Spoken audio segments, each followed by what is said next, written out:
शहर की चमक दमक और हलचल के बीच इंदौर का एक व्यस्त इलाका था, जहां सूरज की किरणें सुबह सुबह ही सड़कों को गर्म कर देती थीं। उसी शहर में रहती थीं डीएसपी अनन्या शर्मा, एक ऐसी महिला पुलिस अधिकारी जिनका नाम अपराधियों के दिलों में खौफ पैदा करता था। अनन्या न केवल अपनी तेज तर्रार बुद्धि और कर्तव्य निष्ठा के लिए जानी जाती थीं, बल्कि उनकी सादगी और मानवता भी उनके व्यक्तित्व का एक अनमोल हिस्सा थी। लेकिन आज की कहानी अनन्या की उस छवि की नहीं है जो लोग अखबारों में पढ़ते थे या टीवी पर देखते थे। आज की कहानी उस अनन्या की है जो अपनी मां के साथ एक पुरानी फटी पुरानी साड़ी पहनकर, सिर पर पल्लू डाले, एक साधारण सी औरत बनकर बैंक की लाइन में खड़ी थी। अनन्या की मां शांति देवी एक साधारण गांव की महिला थीं। उनके चेहरे पर उम्र की लकीरें थीं और आंखों में एक अजीब सी चमक जो उनकी बेटी की उपलब्धियों की गवाही देती थी। अनन्या की मां को शहर की चकाचौंध से कोई लेना देना नहीं था। वह अपनी छोटी सी दुनिया में खुश थीं, जहां सुबह की चाय और बेटी से 2 पल की बातें ही उनकी जिंदगी का सुकून थीं। लेकिन पिछले कुछ दिनों से शांति देवी की तबीयत ठीक नहीं थी। डॉक्टर ने कुछ टेस्ट और दवाइयों के लिए कहा था, जिसके लिए पैसे की जरूरत थी। अनन्या ने अपनी मां से वादा किया था कि वह खुद उनके साथ बैंक जाएगी ताकि मां के खाते से पैसे निकाले जा सकें। अनन्या जानती थी कि उसकी वर्दी और रुतबा उसे बैंक में तुरंत सम्मान दिला सकता था, लेकिन उसने जानबूझकर अपनी पहचान छुपाने का फैसला किया। उसने अपनी मां की पुरानी साड़ी पहनी, माथे पर सस्ती सी बिंदी लगाई और बालों को लट में बांध लिया। वह नहीं चाहती थी कि लोग उसे डीएसपी के रूप में देखें। वह आज सिर्फ अपनी मां की बेटी थी, जो अपनी मां के लिए कुछ करना चाहती थी। शांति देवी ने अपनी बेटी को देखकर मुस्कुराते हुए कहा, अनन्या, तू तो बिल्कुल मेरी जवानी जैसी लग रही है। बैंक का माहौल बैंक की शाखा में उस दिन भीड़ थी।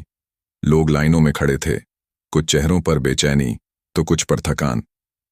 अनन्या और शांति देवी लाइन में खड़ी थीं। अनन्या ने अपनी मां का पासबुक और आधार कार्ड अपने पुराने झोले में रखा था। वह बार बार अपनी मां को देखकर मुस्कुरा रही थी, जैसे कह रही हो, सब ठीक हो जाएगा मां। लेकिन शांति देवी की आंखों में एक अनजाना डर था। वह बार बार अपनी साड़ी का पल्लू ठीक करती और धीरे से बुदबुदाती, पता नहीं ये लोग पैसे देंगे भी कि नहीं। जब उनका नंबर आया तो अनन्या ने अपनी मां को काउंटर की ओर धीरे से धकेला। काउंटर पर बैठा बैंक कर्मचारी रवि एक अधेड़ उम्र का व्यक्ति था, जिसके चेहरे पर थकान और चिड़चिड़ाहट साफ दिख रही थी। उसने अनन्या और शांति देवी को ऊपर से नीचे तक देखा और फिर एक ठंडी सांस छोड़ते हुए बोला, क्या चाहिए? शांति देवी ने कांपते हाथों से पासबुक और आधार कार्ड आगे बढ़ाया। बेटा, मुझे कुछ पैसे निकालने हैं। मेरी तबीयत ठीक नहीं है, दवाइयों के लिए चाहिए। रवि ने पासबुक को देखा, फिर शांति देवी को और फिर अनन्या को। उसकी नजरों में एक अजीब सा तिरस्कार था। ये खाता तो कई सालों से एक्टिव नहीं है, और आप लोग कहां से आए हैं? कोई और डॉक्यूमेंट है? उसका लहजा कठोर था। अनन्या ने शांत स्वर में कहा, जी, सारे कागजात यही हैं, आधार कार्ड, पासबुक, सब कुछ है, आप चेक कर लीजिए। अपमान का द्वार रवि ने कागजातों को एक तरफ रखा और तंज भरे लहजे में बोला, देखिए, यहां रोज ऐसे लोग आते हैं, भिखारी जैसे कपड़े पहनकर, कोई पुराना खाता लेकर। हमें कैसे पता कि आप सही में खाता धारक हैं? कोई और प्रूफ लाइए, तब बात होगी। शांति देवी का चेहरा लटक गया, उनकी आंखें नम हो आईं। अनन्या ने अपनी मां की ओर देखा और उसका दिल दुख से भर गया। वह जानती थी कि उसकी मां ने सालों तक मेहनत करके उस खाते में पैसे जमा किए थे। वह पैसे उनकी मेहनत की गवाही थे, जो अब उनकी जरूरत के वक्त काम आने चाहिए थे। लेकिन अनन्या ने गुस्से को दबाया और शांत स्वर में बोली, सर, कृपया खाते को चेक करें, सारी डिटेल्स सही हैं। रवि ने हंसते हुए कहा, मैडम, यहां इतना आसान नहीं होता। आप जैसे लोग रोज आते हैं, पहले प्रूफ लाइए, फिर बात होगी। उसने पासबुक को एक तरफ फेंक दिया, जैसे वह कोई बेकार की चीज हो। शांति देवी की आंखों से आंसू छलक पड़े। बेटा, मैंने ये पैसे अपने पति की पेंशन से बचाए थे। मेरी बेटी ने तो मुझे पढ़ाया, बड़ा बनाया, लेकिन मैंने ये पैसे अपनी जरूरत के लिए रखे थे। अब ये लोग मुझे भिखारी कह रहे हैं। अनन्या का दिल टूट गया। उसने अपनी माँ का हाथ थाम लिया और धीरे से कहा, माँ, आप चिंता मत करो, मैं सब ठीक कर दूंगी। लेकिन उसके मन में एक तूफान उठ रहा था। वह डीएसपी थी, जिसके एक इशारे पर लोग सलाम ठोकते थे। लेकिन आज अपनी माँ के साथ वह सिर्फ एक आम औरत थी, जिसे अपमान सहना पड़ रहा था। बैंक के बाहर अनन्या ने अपनी माँ को एक बेंच पर बिठाया। शांति देवी की आंखें अभी भी नम थीं। अनन्या, मैंने तुझे कभी तकलीफ नहीं दी, लेकिन आज मुझे लगा कि मैं सचमुच एक भिखारी हूं। उनकी आवाज में दर्द था जो अनन्या के दिल को चीर रहा था। अनन्या ने अपनी माँ के कंधे पर हाथ रखा और कहा, माँ, आप भिखारी नहीं हैं, आप मेरी ताकत हैं। आपने मुझे बनाया है। ये लोग जो कह रहे हैं वो उनकी सोच है, लेकिन मैं वादा करती हूं, आपके पैसे आपको मिलेंगे। शांति देवी ने अपनी बेटी की ओर देखा। उनकी आंखों में गर्व था। अगली सुबह अनन्या और शांति देवी बैंक के बाहर उस जगह पहुंची जहां उस युवती ने मिलने को कहा था। सूरज अभी पूरी तरह उगा नहीं था और सुबह की ठंडी हवा में शांति देवी की साड़ी हल्के से हिल रही थी। अनन्या की नजरें चारों ओर घूम रही थीं, जैसे वह अपनी पुलिस वाली आदत से हर चीज को परख रही हो। उसका मन दो हिस्सों में बंटा था। एक तरफ वह उस युवती पर भरोसा करना चाहती थी, दूसरी तरफ उसकी ट्रेनिंग उसे हर कदम पर सतर्क रहने की चेतावनी दे रही थी। थोड़ी देर बाद वह युवती, जिसने अपना नाम राधिका बताया, एक साधारण सी सलवार कमीज में वहां पहुंची। उसके साथ एक अधेड़ उम्र का व्यक्ति था जो देखने में कुछ परेशान और घबराया हुआ लग रहा था। राधिका ने अनन्या और शांति देवी को देखकर हल्की सी मुस्कान दी और बोली, ये मेरे चाचा हैं, सुरेश जी। वो इस बैंक में पुराने कर्मचारी रहे हैं। मैंने इन्हें आपकी बात बताई, ये आपकी मदद कर सकते हैं। सुरेश ने संकोच के साथ आगे बढ़कर कहा, मैंने सुना कि रवि ने आपके साथ बदतमीजी की। वो ऐसा अक्सर करता है, लेकिन आपका खाता सही है। मैंने रात को पुराने रिकॉर्ड्स चेक किए, पर एक दिक्कत है। उनकी आवाज में एक अजीब सी बेचैनी थी। अनन्या ने भौहें सिकोड़ते हुए पूछा, क्या दिक्कत? सुरेश ने एक गहरी सांस ली और बोले, आपके खाते में जो पैसे हैं वो अब पूरी तरह आपके नाम पर नहीं है। कुछ साल पहले बैंक के कुछ कर्मचारियों ने पुराने निष्क्रिय खातों के साथ छेड़छाड़ की थी। आपकी मां का खाता भी उनमें से एक है। इसमें कुछ राशि किसी और के नाम पर ट्रांसफर दिखाई गई है। रवि उसी गिरोह का हिस्सा है। शांति देवी ने यह सुनकर अपनी साड़ी का पल्लू पकड़ लिया, जैसे वह गिरने वाली हो। मेरे पैसे, मेरे पति की मेहनत, वो सब चला गया। उनकी आवाज में दर्द और विश्वासघात का मिश्रण था। अनन्या ने तुरंत अपनी मां का हाथ थामा, लेकिन उसका चेहरा गुस्से से लाल हो रहा था। एक डीएसपी के रूप में वह ऐसी धोखाधड़ी की कहानियां पहले भी सुन चुकी थी, लेकिन अपनी मां के साथ ऐसा होता देख उसका खून खौल रहा था। अनन्या ने राधिका और सुरेश की ओर देखा और सख्त स्वर में बोली, आपके पास सबूत हैं? अगर यह सच है तो मैं इसे ऐसे नहीं छोड़ूंगी। राधिका ने घबराते हुए कहा, सबूत है, लेकिन ये लोग बहुत ताकतवर हैं। रवि के ऊपर बैंक के बड़े अधिकारी हैं जो इस धांधली में शामिल हैं। अगर हम खुलकर कुछ करेंगे तो मेरे चाचा की नौकरी खतरे में पड़ सकती है। सुरेश ने आगे कहा, मैंने कुछ दस्तावेज चुपके से निकाले हैं, लेकिन इन्हें सामने लाने के लिए हमें बहुत सावधानी बरतनी होगी। अगर रवि को भनक भी लगी तो वो सबूत मिटा देगा। शांति देवी की आंखों में अब आंसुओं की जगह एक खामोश गुस्सा था। मैंने ये पैसे अपने बच्चों के लिए, अपनी बेटी के लिए बचाए थे। क्या मेरी मेहनत को ये लोग ऐसे ही लूट लेंगे? उनकी आवाज में एक मां का दर्द था जो अपनी बेटी की मेहनत और अपने पति की यादों को बेकार होता देख रही थी। अनन्या का दिल बार बार अपनी मां के चेहरे की ओर खींच रहा था। वह जानती थी कि वह अपनी वर्दी पहनकर एक ही पल में रवि को सबक सिखा सकती थी, लेकिन उसने ऐसा नहीं किया। वह नहीं चाहती थी कि उसकी मां को लोग सिर्फ डीएसपी की मां के रूप में देखें। वह चाहती थी कि उसकी मां को उसका हक अपने बल पर मिले। लेकिन अब यह सिर्फ पैसे की बात नहीं थी। यह एक मां की इज्जत, उसकी मेहनत और उसकी उम्मीदों की लड़ाई थी। अनन्या ने राधिका की ओर देखा और कहा, मैं तुम्हारी मदद लूंगी, लेकिन यह लड़ाई मेरी मां की है। मैं इसे उनकी तरह लड़ूंगी, सादगी से, लेकिन हार नहीं मानूंगी। तभी बैंक के बाहर एक काली गाड़ी रुकी। उसमें से एक शख्स उतरा जिसके चेहरे पर एक रहस्यमयी मुस्कान थी। वह रवि के साथ काम करने वाला एक और बैंक कर्मचारी था जिसे राधिका ने पहले देखा था। उसने राधिका को एक कागज का टुकड़ा पकड़ाया और धीरे से कहा, ये लो वो दस्तावेज, लेकिन सावधान रहना, रवि को शक हो गया है। वो आज शाम तक तुम्हारे पीछे अपने आदमी भेजेगा। राधिका का चेहरा सफेद पड़ गया।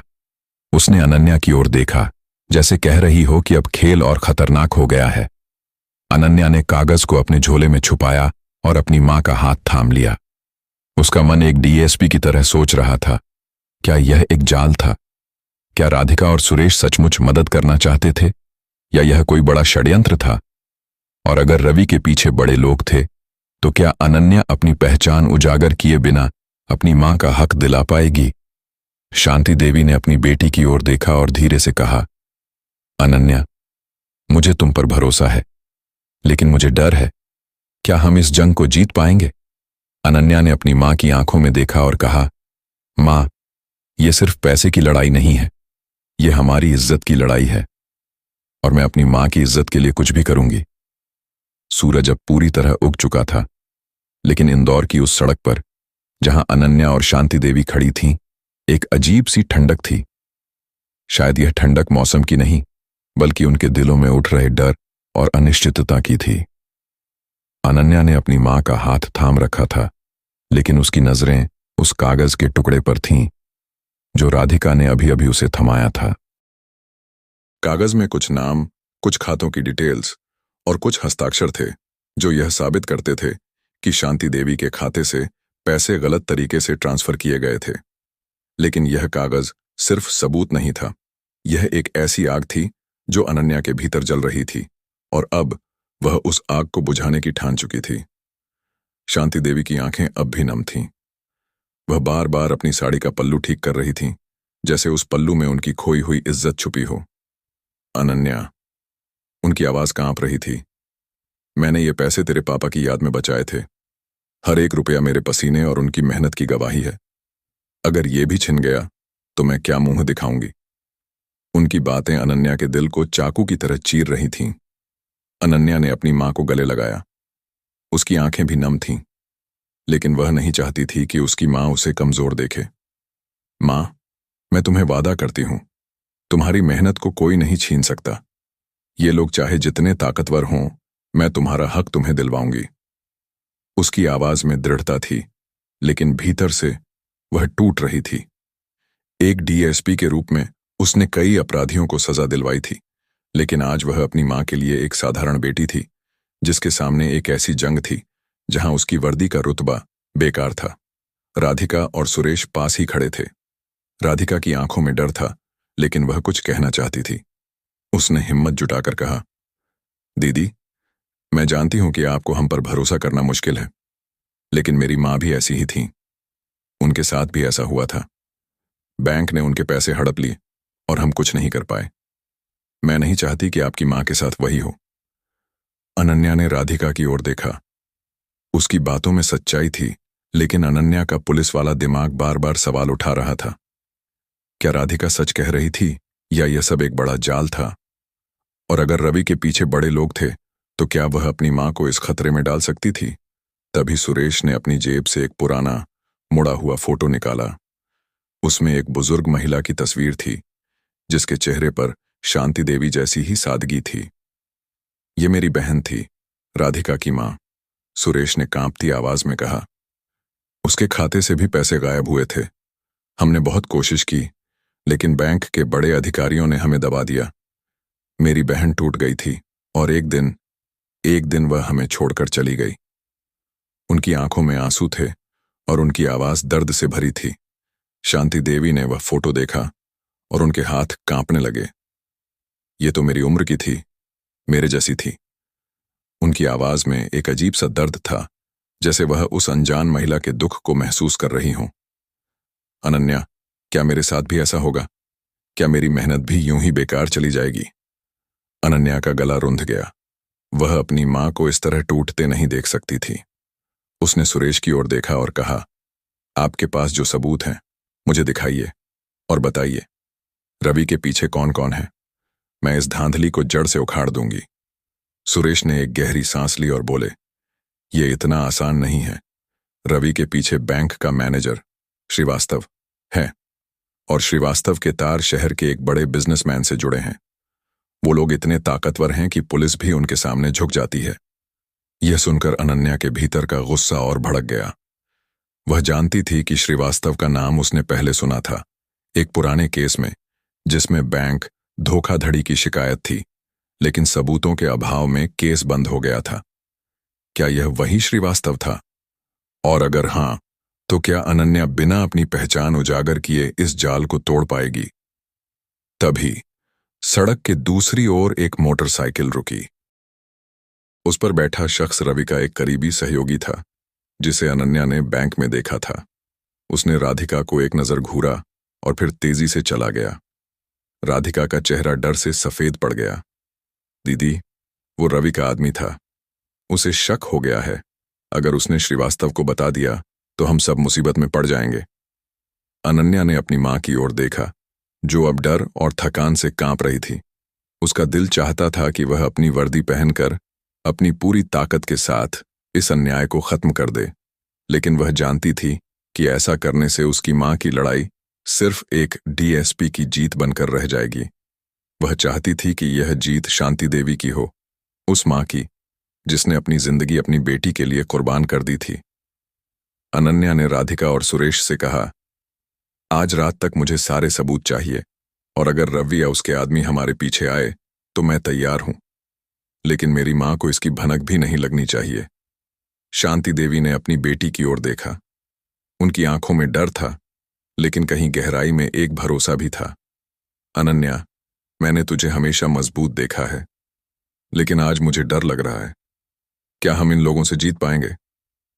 अनन्या ने अपनी मां के माथे पर हाथ रखा और कहा, मां, तुमने मुझे सिखाया है कि सच और इज्जत की लड़ाई कभी आसान नहीं होती, लेकिन मैं हार नहीं मानूंगी। ये लड़ाई तुम्हारी है और मैं इसे तुम्हारे लिए लड़ूंगी।